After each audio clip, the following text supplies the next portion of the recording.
بآواز بلند صلوات.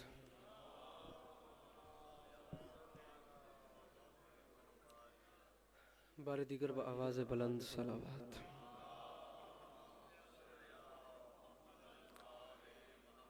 اعوذ باللہ من الشیطان الرجیم. بسم اللہ الرحمن الرحیم.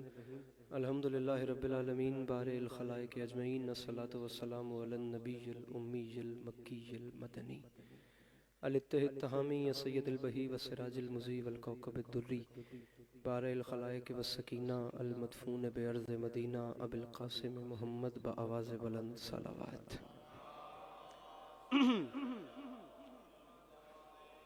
وعلى عطرته الطيبين الطاهرين المعصومين وعلى أصحابه الذين شعبوا الدين. أما بعد فقد قال رسول الله صلى الله عليه وآله وسلم. بسم الله الرحمن الرحيم. زينوا مجالسكم بذكر علي بن أبي طالب. درود بر محمد و اہل بیت محمد.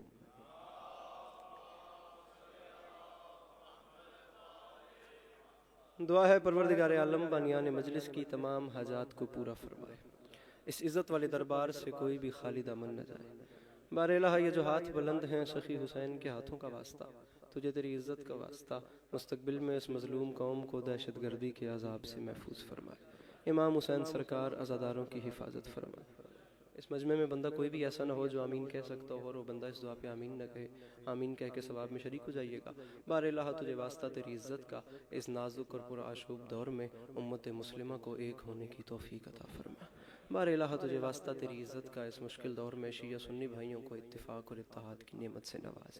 بار الہ تجھے واسطہ تیری عزت کا اس نازک ترین دور میں ہر ماں بہن بیٹی کا پردہ سلامت رہے. سید ناصر عباس جعفری صاحب آغا آرگنائزیشن اور وہ تمام احباب جو اس کاروان مدحت کو رواں دواں رکھے ہیں، کائنات کی مالکن ان تمام احباب کی یہ نوکری اپنی بارگاہ عالیہ میں قبول و منظور فرمائے. بار الہ جس مومن کی جو دعا میرے ذمہ ہے، جن کی مجھے یاد ہے، جن کی مجھے یاد نہیں، اور وہ تمام دعائیں ان مومنین کے حق میں بہتر ہیں، کائنات کا اللہ ان تمام دعاؤں کو پورا فرمائے. آخری دعا منگوا رہا ہوں، آمین کہیے گا اور ثواب میں شریک ہو جائیے گا. بار الہ ہم وارث کے ہوتے ہوئے بے وارث ہیں، ہم گناہگاروں کی آنکھوں کو وقت کے آخری سلطان کا دیدار نصیب فرمائے. تکلیف نہ سمجھیں تو درود مل کے بلند آواز سے تلاوت فرمائیے.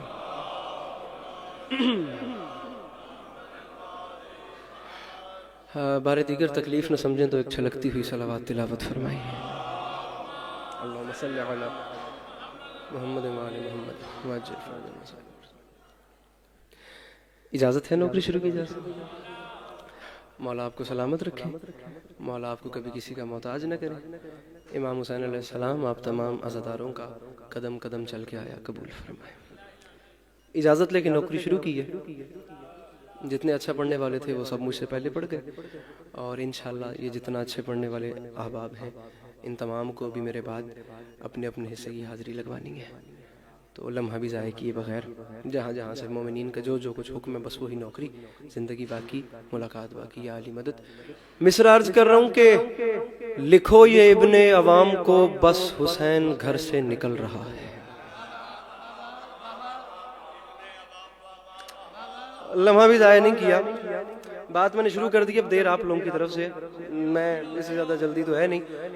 Thank you sir. اگر آپ لوگ تکلیف نہ سمجھیں تو ذرا ایسے دو قدم آگے آتے جائیں. امام زمانہ آپ کی توفیقات خیر میں اضافہ کر فرمائیں.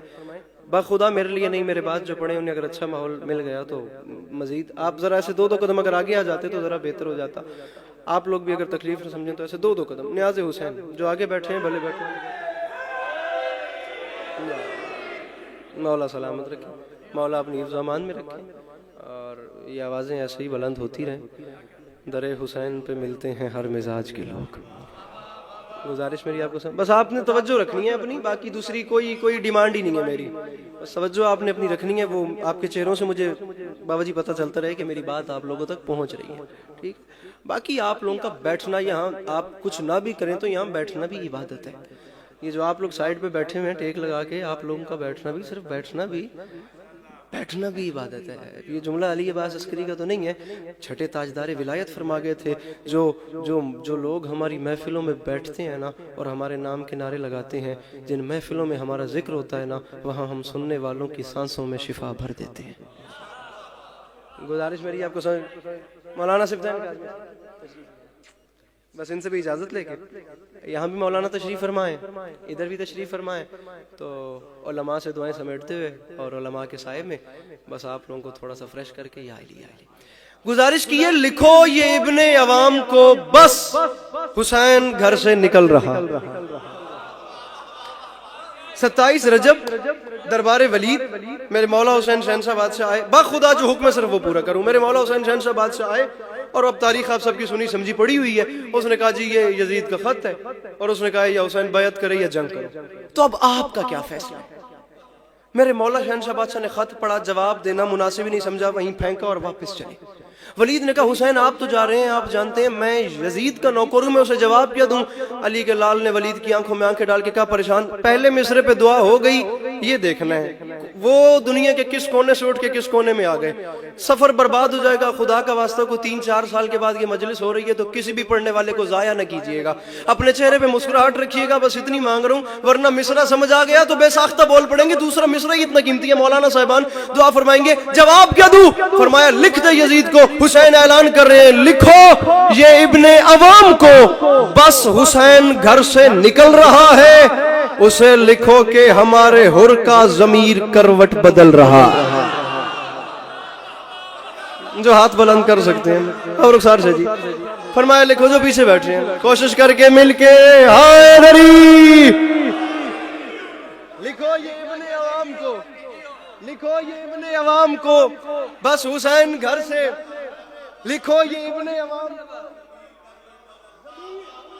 لکھو یہ ابن عوام کو بس حسین گھر سے نکل رہا ہے، اسے لکھو کہ ہمارے حر کا ضمیر، ذرا سامنے آؤ، یہ میرے سامنے تشریف لائیے، نہیں بالکل ادھر، اسے لکھو کہ ممبر دے اتنے ہی جناب، اسے لکھو کہ ہمارے حر کا ضمیر کروٹ، مصرع ایڈا قیمتی پڑھانا خدا دی قسم، روح کانجو صاحب تازہ ہو جاوے۔ فرمایا اسے لکھو کہ ہمارے حر کا، تاریخ ساز جملے، خدا کی قسم خطیب ممبر سلونی کی اولاد ہی ڈیزرو کرتی ہے ایسے جملے بولنا، ورنہ جن کے بڑوں کو میدان حرب و ضرب میں بولنا تک نہیں آتا، ان کے بچے کیا کلام کر رہے ہیں حسین۔ فرمایا لکھو یہ ابن عوام کو بس حسین گھر سے نکل رہا۔ شیعہ سنی بھائی بیٹھے ہیں، میں دونوں سے بات کر رہا ہوں، اسے لکھو کہ ہمارے حر کا ضمیر کروٹ بدل رہا۔ چلیں شیعہ بیٹھ کے بول ہی رہے ہیں، میں اہل سنت بھائیوں کو دعوت فکر دے رہا ہوں کہ آپ نے دیکھنا ہے جو بات 1400 سال پہلے میرے مولا نے کی تھی وہ آج پوری ہو رہی ہے یا نہیں۔ اسے لکھو کہ ہمارے حر کا ضمیر کروٹ بدل رہا ہے۔ ولید میں حسین کہہ رہا ہوں یزید کو لکھ دے، نئی صبح کا یقین لے کر ہر ایک غنچہ مچل رہا ہے، یزیدیت کا وجود اب سے ازل کی لعنت میں ڈھل رہا ہے۔ جملہ کہہ کے قیامت تک کے چہروں پہ تماچا مار دیا۔ یہ ساؤنڈ والے بھائی ذرا ایک کو کام کریں تاکہ میں بات اپنی پہنچا سکوں۔ اسے لکھو کہ ہمارے حر کا ضمیر کروٹ بدل رہا ہے، یزیدیت کا وجود اب سے ازل کی لعنت میں ڈھل رہا ہے۔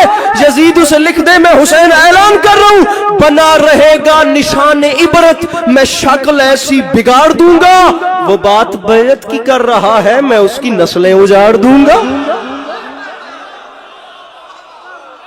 یہ ہاتھ امام زمانہ کے قدموں سے مسا، وہ جو پیچھے بیٹھے ہیں کوشش کر کے ہاتھ بلند مل کے نعرہ حیدری، بڑی جلدی میرے محترم تھوڑے جے ہلو جلو کر معلوم مجلس حالی ٹرنی ہے۔ فرمایا وہ بات بیعت کی کر رہا ہے۔ جس بندے نے مفت میں مجلس سننی ہے وہ باہر ہی کھڑا ہو کے سننے چلے، کچھ ہوا شوا بھی لگ جائے گی۔ حیدری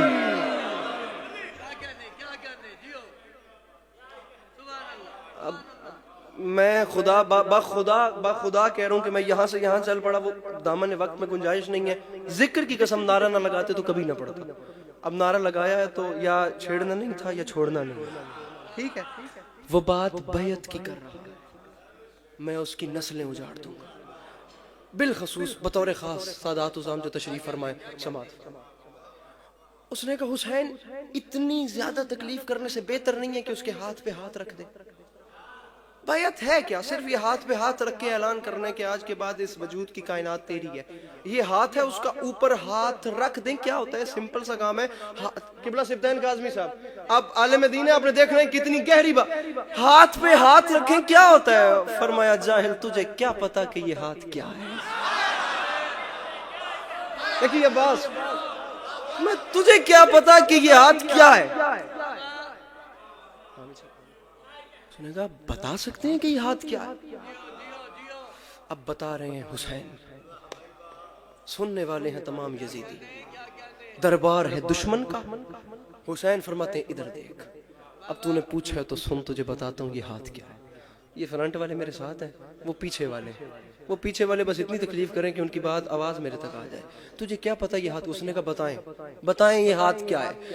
حسین فرماتے ہیں یہ ہاتھ دیکھ اور یاد رکھ، آدم علیہ السلام کے ہاتھ پہ آدم کا نصیب، نوح علیہ السلام کے نام پہ نوح کا نصیب، حضرت موسیٰ علیہ نبینا وعلیہ الصلاۃ والسلام کے ہاتھ پہ ان کا نصیب، اور ادھر دیکھ میری ہتھیلی کو انبیاء کی نبوتوں کا نصیب سمجھے۔ انصاف انصاف انصاف، میری ہتھیلی کو انبیاء کی نبوتوں کا، بات ہاتھ پہ ہے تو ہاتھ نیچے نہ رہے، فرمایا میری ہتھیلی کو انبیاء کی نبوتوں کا نصیب سمجھے، میری ہتھیلی کو انبیاء کی۔ یہ جھولی پھیلا کے مانگ رہا ہوں اتنے حسین مجمع میں نا، تاکہ یہ بات بھی رخسار سے جس بندے کو کروڑ فیصد یقین ہے نا کہ گھر کا چولہا کربلا والوں کی نالین کے صدقے میں جلتا ہے، وہ ایک بار صرف موڈ بنا من میں ٹھان کے بیٹھے مصرع خود دعا طلب کرے گا۔ فرمایا مجھے پہچان، مجھے کہتے ہیں میں یزید کے ہاتھ پہ ہاتھ رکھوں، تو سمجھے ہی نہیں، میری ہتھیلی کو انبیاء کی نبوتوں کا نصیب سمجھے، میری طبیعت کی سلطنت کو نبی کے بالکل قریب سمجھے۔ فرمایا سوارے دوشے رسول جانے، رسول جیسا خطیب سمجھے، اور مجھے تو آدم سمجھ نہ پائے، یزید کیا بد نصیب سمجھے۔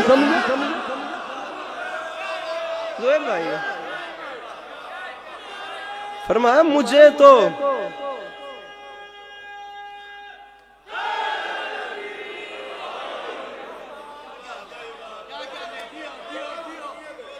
بوبی شاہ جی، مجھے تو وہ نا پاکستان کا ایک شہر ہے سائیوال، ٹھیک ہے، سائیوال کے لوگ بھی یہاں پہ بیٹھے، وہاں پہ نا ابا خدا بڑی شدت سے حکم ہے، اور یہ ماحول بھی بن گیا، اتنا پیارا انہوں نے نعرہ لگایا ہے، ایک اور بھی لاویا جس ٹائم میں پڑھ رہا ہوں، ٹھیک ہے نا۔ گزارش کرنے کا مقصد یہ وہاں ہو رہا تھا مشاعرہ، پنجاب گروپ آف کالجز کے زیر اہتمام، اب پاکستان بھر سے غزل گو شعراء بیٹھے ہوئے تھے، تمام ینگ جنریشن ان کے سامنے تھی۔ ان شعراء میں کبیر والا ایک شاعر ہے، وہاں سے ایک شاعر ہیں جن کا نام ہے یاسر مگسی۔ عزت حسین کی قسم میں کوئی اتنے تاریخ ساز مصرے کہہ گئے نا، انتہا، لاک لگا دیا کہ اس سے اوپر بات ہی نہیں ہو سکتی۔ غزل پہ غزل پڑھی جا رہی تھی، وہ آتا گیا، انہوں نے کمال کر دیا، انہوں نے کہا زمانہ یاد رکھے، ہم علی والوں کا مزاج ہی ہے، زمانے والوں یہ بات یاد رکھنا، اے منکر حیدر تیرے بارے میں نہیں ہے، والعصر جو مومن ہے خسارے میں نہیں ہے، حسنین کے صدقے میں عطا کر تو میں لے لوں، ورنہ تیری دنیا میرے وارے میں نہیں۔ وہ پچھلے احباب مل کے حیدری میرے محترم، فرمایا حسنین کے صدقے میں، گزارش میری آپ کو سمجھ آ رہی ہے نا ذرا، سوارے دوشے رسول جانے، رسول جیسا خطیب سمجھے صلی اللہ علیہ وآلہ وسلم۔ مجھے تو آدم سمجھ نہ پائے، یزید کیا۔ 10 محرم 61 ہجری کربلا کا میدان، 10 لاکھ کے سامنے آگئے میرے مولا حسین۔ خدا کی قسم جو میرے مولا نے جملے کہے ہیں نا، فرمایا کوفیو شامیوں تم مجھ سے لڑنے آئے ہو، پیر شمون شاہ جی فرمایا تم مجھ سے لڑنے آئے ہو، فرمایا تم کہاں، ہم، میری ابھی تک کی نوکری ایک طرف، یہ 6 مصرے ایک طرف، قبلہ کاظمی صاحب نے کوئی انتہا کر دیا۔ فرمایا تم حسین سے لڑنے آئے ہو، تم نے پہچانا ہی نہیں، تم کہاں، تم نے پہچانا نہیں، میں کہاں۔ فرمایا جتنے ابتر ہو تم، جتنے اسفر ہو تم، کوئی کردار اتنا گھنونا نہیں، ایک پتھر کو کہتے ہو موتی ہے یہ، اور سونے کو کہتے ہو سونا نہیں۔ کوئی ایک بندہ تو ہوگا جسے شاعری پسند ہوگی، دیکھیے آواز۔ فرمایا جتنے ابتر ہو تم، جتنے اسفر ہو تم، کوئی ہاتھ کھول کے اور ہاتھ بلند بھی کرنے، بندہ فرنٹ پہ ایسے تو نہ بیٹھے۔ فرمایا جتنے، اور ناشتہ کر کے تو نہ چپ بیٹھے۔ فرمایا جتنے ابتر ہو تم، جتنے اسفر ہو تم، کوئی کردار اتنا گھنونا نہیں۔ توجہ توجہ توجہ توجہ تقسیم نو۔ فرمایا ایک پتھر کو کہتے ہو موتی ہے یہ، اور سونے کو کہتے ہو سونا نہیں. علی کے لال نے فرمایا ایسے فرعون پر تم نے تکیہ کیا پاس خود جس کے تکیہ بچھونا نہیں. حسین فرما رہے ہیں جو اردو زبان سے شغف رکھتے ہیں, فرمایا ایسے فرعون پر تم نے تکیہ کیا پاس خود جس کے تکیہ بچھونا نہیں. علی کا لال فرماتا ہے اب میرے قہر سے جو بچا لے تمہیں اس زمین پر کوئی ایسا کونا نہیں. بزرگوں سے تو میری وہ جرت ہی نہیں ہے, ساجد شجی ادھر دیکھ کے مجھے جوان بتانا جو سمجھ کے ہاتھ نہیں اٹھاتا. فرمایا اب میرے قہر سے تمہیں اس زمین پر کوئی ایسا کونا. اور شامیوں تم حسین سے لڑنے آئے ہو, تمہیں شرم نہیں آتی؟ شہر ذلت کے بے حیثیت ساکنوں, مرتضی کی عداوت میں بل کھائے ہو. میری نانی کے ٹکڑوں پہ پلتے رہے, آج مجھ سے ہی لڑنے چلے آئے.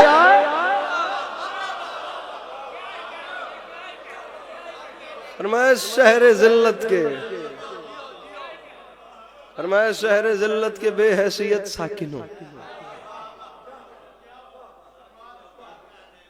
مرتضی کی عداوت میں بل کھائے ہو. تاریخ کہتی ہے جب 10 لاکھ کے سامنے آئے نا میرے مولا, اور علی کے لال نے چاہا کہ میں کلام کروں, تو اپنے ہی گھوڑے کی زین پہ میرے مولا کھڑے ہو گئے, یمین سے یسار تک ایک نگاہ دوڑائی. نگاہ دوڑانے کی دیر تھی 9 لاکھ جسموں میں تھر تھری پیدا ہوئی.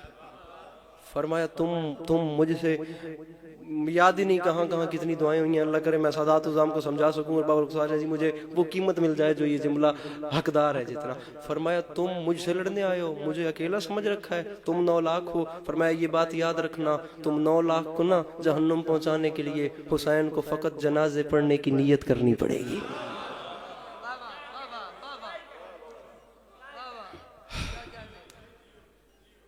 فرمایا مجھے صرف جنازے کی نیت کرنی پڑے گی. امام زمانہ آپ کو ہمیشہ اپنی حفظ و امان میں رکھے. مولا آپ کو کبھی کسی کا محتاج نہ کرے. مولا آپ کا قدم قدم چل کے آیا اپنی بارگاہ میں قبول فرمائے. دنیا اس فضیلت کو سمجھ لیتی تو بھائی کو کفن مل جاتا. دنیا اگر اس فضیلت کو سمجھ لیتی تو بہن کو چادر مل جاتی.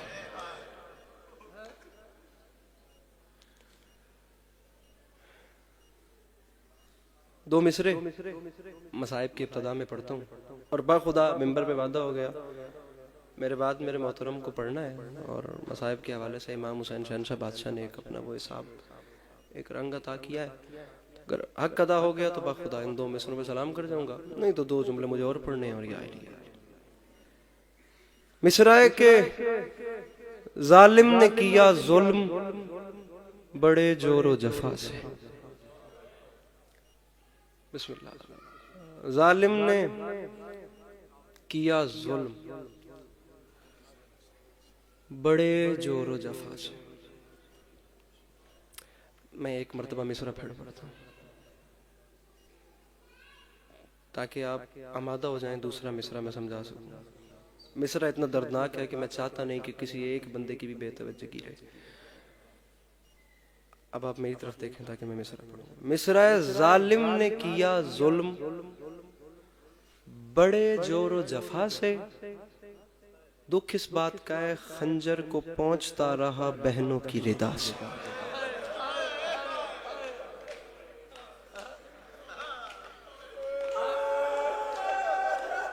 اللہ اکبر, اللہ اکبر, اللہ اکبر. کیڑی سونی ہنج پہ لڑتی ہے. اس سے بڑا کوئی مصائب ہو سکتا ہے؟ ویسے بڑے آرام سے میں نے پڑھ دیا, اور بڑے آرام. جی جی جی جی جی جی. اللہ اکبر. یہ کربلا معجزہ ہے خالق کا باخدا. کربلا بندوں کے مٹانے سے مٹتی تو 1400 سال پہلے کی مٹ چکی ہوتی. تاریخ کہتی ہے 20 بار سے زیادہ ایسے موقع آئے ہیں جب قبر حسین گرا کر اوپر کھیتی باڑی کی گئی ہے. یہ ظالم یہاں تک نام و نشان مٹانا چاہا کہ لاشوں پر بھی گھوڑے دوڑا دیے کہ نام نشان تک نہ باقی رہے. نیزے کی نوک پہ سر سوار کر لیے اور گلی گلی شہر شہر بتاتے پڑے کہ جی یہ ہماری فتح کا اعلان ہے. تم جانتے ہی نہیں حسین نے نیزے کی نوک پہ قرآن پڑھ کے تمہارے ساتھ کیا کیا ہے. تمہیں اس بات کا اندازہ ہی نہیں. قبلہ نسیم عباس رضوی صاحب کے مالک آگے کے سفر آسان فرمائے. یہ مصرع میں نے ان سے سنا تھا, انتہا ہے. انتہا. میرے خیال سے اس سے اوپر بات شاید میں اس کے بعد بھی نہ کر سکوں. حسین علیہ السلام نیزے کی نوک پہ تلاوت قرآن کر رہے ہیں اور مصرع سن کر تیری زبان سے نیزے کی نوک پر لطف آ گیا خدا کو بھی اپنے کلام کا. لطف آ گیا. حسین علیہ السلام تلاوت قرآن کر رہے ہیں. اب آج کل کا کوئی قاری اگر تلاوت قرآن کرے تو لوگ رک رک کے سنتے ہیں. آپ صرف اندازہ کریں کہ جہاں حسین علیہ السلام جیسے قاری اور نیزے کی نوک پہ تلاوت کریں. نہ وقت ہے نہ موضوع ہے فضیلت قرآن. جناب وسیم عباس بلوچ صاحب برسر ممبر تشریف فرمائے. مقصد حسین کے حوالے سے عزاداری اور نماز کو اتنا اچھے طریقے سے جس طرح یہ بتاتے ہیں، مالک ان کی توفیقات خیر میں مزید اضافہ فرمائے. حسین علیہ السلام نے نیزے کی نوک پہ بھی تلاوت قرآن کی، اور وہ صرف تلاوت نہیں کر رہے تھے. تاریخ کہتی ہے ملک شام سے کچھ میں صرف ایک بات بتانا چاہتا ہوں حسین علیہ السلام نے کیا کیا. نیزے کی نوک پہ تلاوت ہو رہی ہے، ملک شام سے کچھ فاصلے پہ ان ظالموں نے سوچا کہ کچھ دیر رک کے ہمیں تھوڑا آرام کر لینا چاہیے.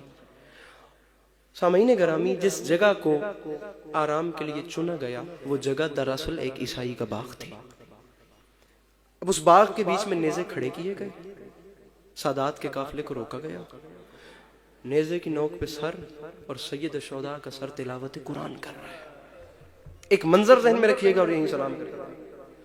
بس دیکھنا مجھے یہ جملہ ہے جہاں سے مضمون سیدھا ہو. باغ کے اس کونے پہ سر نیزے کی نوک پہ تلاوت کر رہا ہے. تاریخ کہتی ہے باغ کے دوسرے کونے پہ اسی عیسائی کی 4 سال کی بیٹی بیٹھی تھی. وہ بچی عیسائی بچی، نام آمنہ، عمر 4 سال، دونوں آنکھوں سے نابینا. طبیبوں نے جواب دے دیا آنکھوں کو نور مل نہیں سکتا. اب وہ بیٹھی ہے اور اس کے کانوں تک نہ تلاوت قرآن کی آواز گئی. مسلمان تو نہیں تھی لیکن رہ نہیں سکی. کچھ ایسا محو ہوئی کہ آنکھوں میں بینائی لیکن اٹھ گئی. آنکھوں میں نور نہیں تھا، کھڑی ہو گئی. جہاں سے آواز آ رہی تھی نہ ہاتھوں کے سہارے نہ آواز کا پیچھا کرتے کرتے ایک ذرا سی ہائے کر دینا. پتہ نہیں میرا یہ کسی کی زندگی کا کسی کا توشہ آخرت ہو جائے. بس ایک ہائے مجھے درکار ہے، اسی پہ سلام کر رہا ہوں. دکھائی دیتا نہیں ہے. تلاوت کی آواز سنتے سنتے اٹھی اور ہاتھوں کے سہارے چلتے چلتے چلتے لڑکھڑاتے گرتے سنبھلتے بالآخر وہ عیسائی بچی چلتے چلتے اسی نیزے کے نیچے آ گئی جس کی نوک پہ حسین کا سر تھا. بس بس بس بڑے تشریف لے آئے یا لے آئے. جس کی نوک پہ حسین کا سر تھا علیہ الصلوۃ والسلام. اب نیچے کھڑی ہے اور اوپر سے تلاوت ہو رہی ہے. توجہ، اس کے چہرے کا رخ اوپر ہے جہاں سے آواز آ رہی تھی. سادات عظام بالخصوص بطور خاص رخ اوپر ہے جہاں سے تلاوت کی آواز آ رہی ہے. بالکل نیزے کے نیچے کھڑی ہے. میں نہیں کہہ رہا، تاریخ کہتی ہے وہ کھڑے ہو کے تلاوت سن رہی تھی. ناگہا اچانک کٹی ہوئی گردن سے خون شفا کا ایک قطرہ اس کی آنکھ میں گر گیا.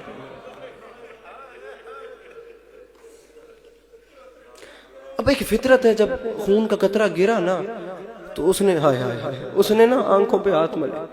اس کی آنکھ کو نور مل گیا. اس نے دوسری آنکھ پہ ہاتھ ملا. اس کی دونوں آنکھوں کو بینائی. میں بتا رہا ہوں کہ حسین علیہ السلام نے نیزے کی نوک پہ صرف تلاوت قرآن نہیں کی. جب اس کی دونوں آنکھوں کو بینائی ملی نا تو وہ حیران ہو گئی. نیزے کی نوک بدن بغیر فقط سر اور تلاوت قرآن کر رہے ہیں. زمان و مکان سے بے نیاز ہو کے وہ حیران ہو کے صرف نیزوں کو دیکھ. تاریخ کہتی ہے اس نے ایک ایسا منظر دیکھا کہ اسے نیزے بھی بھول گئے. وہ حیران تھی کہ فقط سر نیزے کی نوک پہ کلام کر رہے ہیں. زمین ہلی، آسمان ہلا، وہ تڑپی. اس نے اچانک دیکھا تو نیزوں کے ساتھ نیچے چند بیبیاں گھٹنوں پہ سر رکھ کے رو رہی تھی. اللہ اکبر، اللہ اکبر، اللہ. چند بیبی ہے نا گھٹنوں پہ سر رکھ کے رو رہی تھی. بھائی جان، ان بیبیوں میں جو ایک ضعیفہ بیوی تھی جو ان باقی بیبیوں کی سالار محسوس ہوتی تھی، وہ آگے بیٹھ کے نا گھٹنوں پہ سر رکھ کے رو رہی تھی. صرف دیکھنا مجھے اور یہیں سلام کر کے جا رہا ہوں. وہ آمنہ چلتی چلتی نا ان بیبیوں کے پاس آئی. وہ جو بیوی باقی بیبیوں کی سردار تھی نا وہ اس کے قریب آئی, وہ بی بی گھٹنوں پہ سر رکھ کے رو رہی تھی. وہ بندہ کھڑا ہو جائے جس کی جو دعا رکی ہوئی ہو, اگر اس جملے پہ آنسو آ جائیں تو مانگ لینا, انشاءاللہ میرے مولا کرم فرمائیں گے. وہ چلتی چلتی اس بی بی کے, ورنہ ہائے کرنا, وہ چلتی چلتی اس بی بی کے قریب آئی. وہ جو باقی بیویوں کی سردار تھی نا, اس 4 سال کی آمنہ نے نا اس سالار بی بی کو اپنے دونوں ہاتھوں سے جھنجھوڑا اور ہلا کے کہتی ہے, بی بی آپ روتی کیوں ہیں؟ بی بی آپ پریشان کیوں ہیں؟ آپ روتی کیوں ہیں؟ اگر آپ کو کوئی پریشانی ہے تو اس نیزے والے کو کیوں نہیں بتاتی؟ اللہ اکبر, اللہ اکبر, اللہ اکبر. یہ حق ہے. اگر آپ کو کوئی پریشانی ہے, اگر آپ کو کوئی دکھ ہے, اگر آپ کو کوئی تکلیف ہے, تو آپ اپنی پریشانی اس نیزہ سوار سے کیوں نہیں بیان کرتی؟ آپ کو پتہ ہے یہ لوگوں کی آنکھوں کو بینائی دیتا ہے, یہ شفائیں بانٹ رہا ہے, یہ لوگوں کو شفائیں دیتا ہے, یہ ایسا مسیح ہے, ابھی اس نے میری آنکھوں کو نور دیا ہے. آپ رو کیوں نہیں ہیں؟ آپ اپنی تکلیف اس سے بیان کریں گے, آپ کے سارے غم دکھ دور کر دے گا. تاریخ کہتی ہے ضعیفہ بی بی نے نا اس 4 سال کی آمنہ کو جواب نہیں دیا, وہ خاموش رہی. یہ اچانک انہی بیویوں کی اوٹ میں سے نا اسی آمنہ کی ہم سن 4 سال کی ایک بچی برآمد ہوئی. بابا جی معافی مانگ کے, وہ بچی برآمد ہوئی. وہ چلتی چلتی, بڑے آرام سے سمجھنا پہلے جملہ, وہ چلتی چلتی آمنہ کے پاس آئی. آمنہ کے پاس آ کے اس 4 سال کی بچی نے کہا, آمنہ انہیں کچھ نہ کہے, میں تجھے جانتی ہوں, انہیں کچھ نہ کہے, یہ بڑی تکلیف میں ہے. اس کی وجہ یہ ہے کہ جس کریم نے ابھی ابھی تیری آنکھوں کو نور دیا ہے نا, یہ اسی کی تو بہن ہے. جس نے تیری آنکھوں کو نور دیا ہے یہ اسی کی تو بہن ہے. انہیں کچھ نہ کہے, یہ بڑی تکلیف میں. آخری جملہ میں سلام کر رہا ہوں, انہیں کچھ نہ کہے, کیونکہ جس نے ابھی تیری آنکھوں کو بینائی دی ہے نا یہ اسی کی بہن ہے. تاریخ کہتی ہے پھر آمنہ نے پلٹ کے نا اس بی بی کی جانب نہیں دیکھا, وہ ہم سن 4 سال کی بچی کو دیکھتی گئی. وہ آمنہ اس بچی کو دیکھتی گئی, دیکھتی گئی, دیکھتی گئی. گل میں کرنی ہے چھالا میں سب, دیکھتی گئی آنکھیں پھاڑ کے, دیکھتے دیکھتے دیکھتے وہ آمنہ انہی قدموں سے واپس پلٹی. وہ چلتی چلتی دوبارہ اسی نیزے کے نیچے آئی جس کی نوک پہ اس مسیحا کا سر تھا. اس نے نیچے آ کے ہاتھ باندھ کے کہا, مظہر العجائب, اور میری سمجھ میں تو ہی نہیں آتا, اور تو غیر کی بیٹیوں کو آنکھیں دیتا ہے, تیری اپنی بیٹی کے کان زخمی ہیں. میری سمجھ میں تو نہیں آتا, تو غیر کی بیٹیوں کو آنکھیں دیتا ہے, تیری اپنی, آدھا منٹ فقط یا علی, تیری اپنی بیٹی کے کانوں سے خون جاری ہے, تیری اپنی بہن کا سر زخمی ہے, تو غیر کی بیٹیوں کو آنکھیں دیتا ہے. وہ دوڑتی دوڑتی باغ کے دروازے پہ گئی. اس نے وہاں جا کے آواز دی, بابا میرے قریب آ, یہ دیکھ میری آنکھوں کو نور مل گیا. اس کا باپ بابی رحمت سے, جس کا باپ چلتا چلتا اس کے قریب آیا. بیٹا طبیبوں نے تو جواب دے دیا تھا, تیری آنکھوں کو نور کیسے ملا؟ بابا وہ جو اندر ایک نیزہ سوار ہے نا, وہ تلاوت قرآن بھی کرتا ہے, وہ لوگوں کی آنکھوں کو نور بھی دیتا ہے. وہ تلاوت قرآن بھی کرتا ہے, اس بندے کے سینے میں دل نہیں پتھر ہے جس نے آیت تک نہیں کرنی. وہ جو اندر مسیحا ہے نا وہ تلاوت بھی کرتا ہے, وہ لوگوں کی آنکھوں کو بینائیاں بھی دیتا ہے. وہ اندر داخل ہونے لگا کہ بیٹا ہٹ, میں اس کا شکریہ تو ادا کروں. وہ باپ کے سامنے آ کے کہتی ہے, بابا تجھے مریم کی عزت کا واسطہ تو نے اندر نہیں آنا, بابا تجھے مریم کی عزت کا واسطہ تو نے اندر نہیں آنا. اس نے کہا بیٹا اس نے تیری آنکھوں کو نور دیا ہے, کیا میں اس کا شکریہ ادا نہ کروں؟ پتھر کا بنا ہوا بندہ جس نے ماتم نہیں کرنا, اس نے تیری آنکھوں کو نور دیا ہے, میں اس کا شکریہ ادا نہ کروں؟ وہ سامنے آ کے کہتی ہے, بابا تجھے مریم کی عزت کا واسطہ تو نے اندر نہیں آنا, اس کی وجہ یہ. ماشاءاللہ. اس ادا کرتا ہوں بہر المصائب مفسر تاریخ کربلا جناب وسیم العباس بلوچ صاحب وہ تشریف لائیں, نذرانہ کی بارگاہ معصوم میں پیش فرمائیں, اور انشاءاللہ ان کے بعد قبلہ حافظ صدق حسین صاحب بآواز بلند صلوات.